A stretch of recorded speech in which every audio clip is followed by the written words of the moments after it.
বিসর্জন দিয়েছি।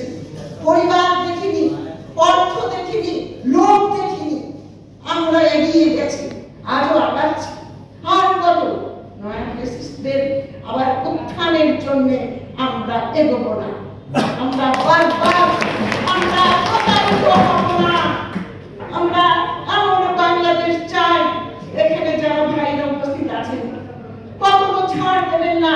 নীতি নৈতিকতার কাছে, নিজের দৃষ্টিভঙ্গি মানসিকতার কাছে আর ছাড় নয়।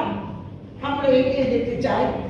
আমি অনেক কথা বলতাম, আমি বলবো না, কিন্তু আজ অল্প সময় ইফতারের সময় হয়ে এসছে, ইফতার করবেন। আপনারা বুকের মধ্যে স্বপ্ন, এখন অনেক দেশ যারা দেশপ্রেমিকতার মধ্য দিয়ে আজ চায়নার ডেভেলপমেন্ট দেখেন, জাপান এবং তাদের মধ্যে দেশপ্রেমিকতা আছে। হিরোশিমা নাগাসাকি ধ্বংস হয়ে গেছিল, আবার তারা দেশকে গড়েছে। আমরা কেন পারি না? আমাদেরকে করতে হবে, পারতে হবে। আমরা আর সামনের দিকে পিছিয়ে থাকবো না।